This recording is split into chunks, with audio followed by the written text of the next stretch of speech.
21 जुलाई की रात जब उपराष्ट्रपति जगदीप धनखड़ ने चुपचाप इस्तीफा दे दिया तो देश को सबसे ज्यादा हैरानी इस बात पर हुई कि इतना बड़ा फैसला अचानक क्यों? क्या सच में यह सिर्फ एक मेडिकल इमरजेंसी थी या फिर पर्दे के पीछे चल रही एक ऐसी सियासी जंग का नतीजा जिसने संवैधानिक मर्यादाओं को भी हिला दिया? इस घटनाक्रम के पीछे कहानी कुछ और ही है।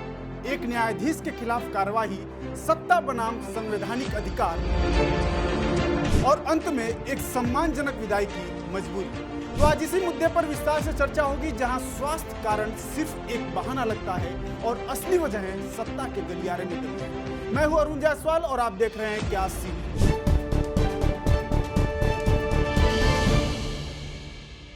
21 जुलाई की रात उपराष्ट्रपति जगदीप धनखड़ ने अचानक से इस्तीफा दे दिया।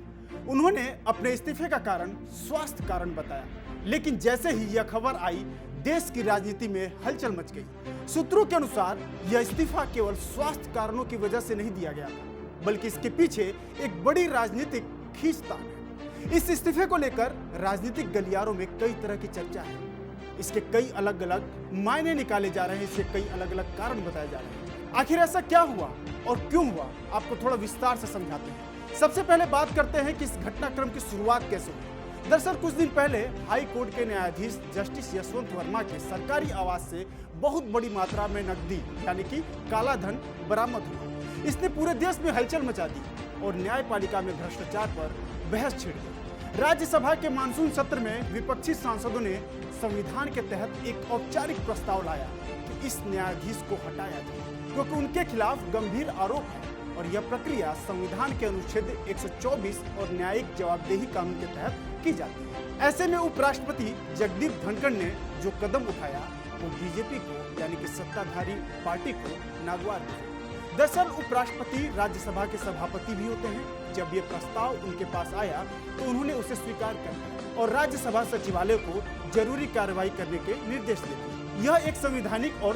प्रक्रियात्मक रूप से सही कदम था, क्योंकि सभापति को यह अधिकार है कि वे जांच की प्रक्रिया शुरू करने की अनुमति दे सकते हैं। लेकिन मौजूदा सरकार यानी कि बीजेपी चाहती थी कि पहल उनके हाथ में रहे। सूत्रों के मुताबिक सरकार खुद इस मुद्दे को आगे बढ़ाना चाहती थी ताकि वे दिखा सके कि भ्रष्टाचार के खिलाफ कार्रवाई उन्हीं ने की, न कि विपक्ष ने। केंद्र सरकार इस बात से नाराज हो गई कि उपराष्ट्रपति ने विपक्ष के प्रस्ताव को मान लिया और सरकार को इस मामले में पहल करने का मौका तक नहीं मिला। बस यहीं से बात थोड़ी बिगड़ जाती है और उपराष्ट्रपति के प्रस्ताव स्वीकार करने से विपक्ष को नैतिक और राजनीतिक बढ़त मिल गई, जिससे सरकार थोड़ी असहज हुई। एनडीटीवी और कुछ अन्य सूत्रों के मुताबिक केंद्र सरकार की ओर से उपराष्ट्रपति को फोन पर इस फैसले पर नाराजगी जाहिर की गई, लेकिन उपराष्ट्रपति ने इस पर कड़ा जवाब दिया और अपने संवैधानिक अधिकारों की बात की। फोन पर बहस इतनी बढ़ गई कि दोनों पक्षों के बीच तीखी टकराव हो गई और सूत्रों का दावा है कि उपराष्ट्रपति ने यह तय कह दिया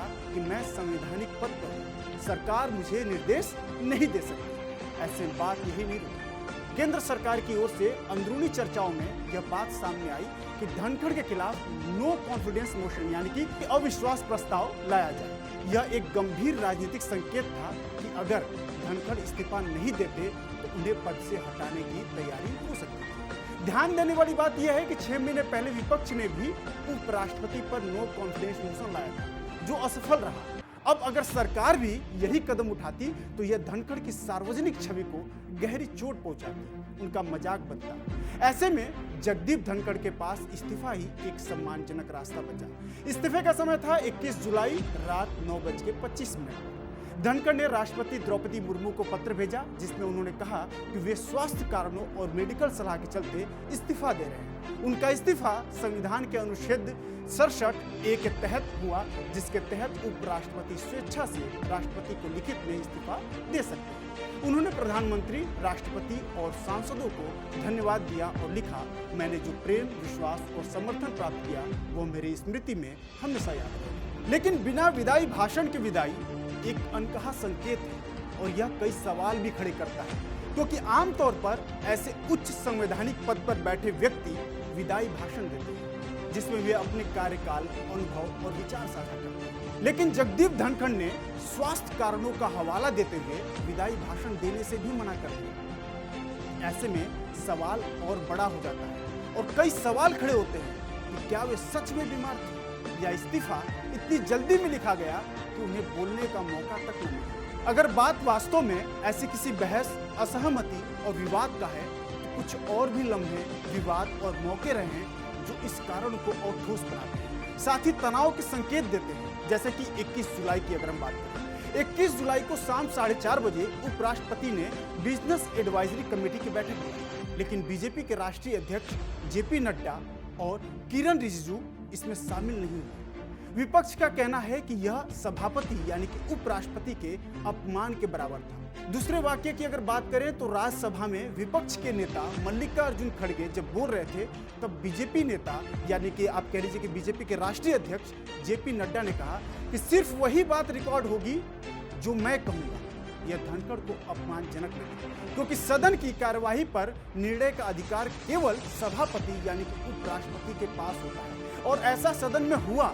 जेपी नड्डा के तेवर वाला यह वीडियो आप खुद देखिए कि कैसे वो राज्यसभा में अपने विपक्षी पार्टी यानी कि विपक्षी जो दल है कांग्रेस और विपक्ष के जो नेता हैं कैसे उनको चेतावनी दे रहे हैं, कैसे एग्रेशन दिख रहा है। और साथ ही उन्होंने कहा कि आप ये समझिए या फिर आपको ये समझना चाहिए कि जो मैं कहूंगा वही सदन में रिकॉर्ड होगा, बाकी कुछ नहीं। आप ये वीडियो देखिए, इसके बाद आपको आगे हम बताएंगे। प्लीज देखिए, तर्क में अपनी ताकत होती है, चिल्लाने की जरूरत नहीं होती।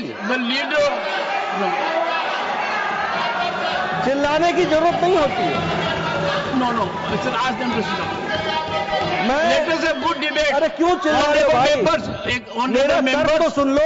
One second, honorable members, when LOP was speaking, there was silence. Please listen to leader of the house. कि आज दिन तक आजादी के बाद इस तरीके का ऑपरेशन नहीं हुआ जो प्रधानमंत्री मोदी जी के नेतृत्व में हुआ है।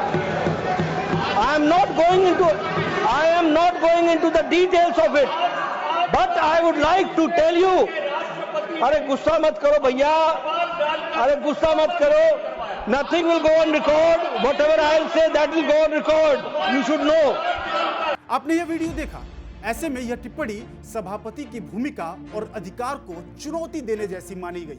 धनखड़ इस पर काफी नाराज हुए। हालांकि जेपी नड्डा ने बाद में सफाई दी। उन्होंने कहा कि मेरी बात विपक्षी सांसदों के लिए थी, न कि सभापति के लिए। साथ ही उन्होंने कहा कि उनके बयान का गलत मतलब निकाला गया। ऐसे कई मौके रहे हैं जब उपराष्ट्रपति रहते हुए जगदीप धनखड़ ने सरकार, न्यायालय या फिर ऐसे कई अन्य संबंधित विषयों पर तारीफ करने के साथ साथ कड़ी आलोचना भी की है। वे हमेशा मुखर रहे हैं। ऐसे में कहा तो यह भी जा रहा है कि यह भी एक बड़ी वजह हो सकती है क्योंकि उनका सरकार के साथ कुछ मुद्दों पर तालमेल नहीं बन रहा था। तो कुल मिलाकर देखें तो धनखड़ का इस्तीफा केवल स्वास्थ्य कारणों से नहीं हुआ, यह मान लेना कठिन होगा। इसलिए इसके पीछे कई ऐसे राजनीतिक घटनाक्रम भी हैं जो इस निर्णय की गहराई को उजागर करते हैं। सबसे पहले उपराष्ट्रपति द्वारा विपक्ष का न्यायाधीश को हटाने वाला प्रस्ताव स्वीकार कर वही सरकार को असहज कर गया क्योंकि इससे भ्रष्टाचार के खिलाफ कार्रवाई में विपक्ष को बढ़त मिल गई। और इसके बाद केंद्र सरकार और उपराष्ट्रपति के बीच फोन पर हुई बहस ने हालात और बिगाड़ दिए, जिससे संवैधानिक अधिकारों को लेकर दोनों पक्षों में टकराव हुआ। इस तनावपूर्ण माहौल में यह आशंका भी उठी कि सरकार उपराष्ट्रपति के खिलाफ अविश्वास प्रस्ताव ला सकती है, जिससे पहले ही धनखड़ ने इस्तीफा देना बेहतर समझा, यानी कि उन्होंने अपनी इज्जत बचाना जरूरी समझा। इसके अलावा राज्यसभा में जेपी नड्डा की विवादास्पद टिप्पणी और एक अहम मीटिंग में उनके व केंद्रीय मंत्री रिजिजू की अनुपस्थिति ने उपराष्ट्रपति की गरिमा को चोट पहुंचाई, जिससे वे और अधिक आहत हुए और उन्होंने इस्तीफा दे दिया। सबसे अहम बात यह रही कि उन्होंने ना तो कोई विधायी भाषण दिया और ना ही मीडिया से बात की, जिससे यह आभास होता है कि कुछ बातें तो हैं जो छुपाई जा रही हैं। इन सभी कारणों को मिलाकर देखा जाए तो यह स्पष्ट होता है कि धनखड़ का इस्तीफा महज स्वास्थ्य कारणों के नहीं बल्कि एक गहरे राजनीतिक संकट और सम्मान की रक्षा की कोशिश का परिणाम है। तो अब जब जगदीप धनखड़ ने उपराष्ट्रपति के पद से इस्तीफा दे दिया है तो आगे क्या होगा? तो ऐसे में राष्ट्रपति को अब नया उपराष्ट्रपति नियुक्त करना होगा, यह संसद के चुनाव के माध्यम से। हालांकि नए उपराष्ट्रपति को लेकर भी इन दिनों चर्चाएं बहुत तेज है। खैर, अगली एपिसोड में हम आपको बताएंगे और इस विषय पर चर्चा करेंगे कि कौन होगा नया उपराष्ट्रपति। लेकिन इस घटनाक्रम से एक बड़ा संदेश यह निकलता है कि संवैधानिक पद भी अब राजनीतिक घमासान से अछूते नहीं रह गए और संवैधानिक पदों और सरकार के बीच संबंध कितने संवेदनशील और राजनीतिक हो सकते हैं, यह उसका एक बड़ा उदाहरण है। तो अगर यह जानकारी आपको जरूरी लगी हो, वीडियो को शेयर कीजिए और देखते रहिए विस्तार।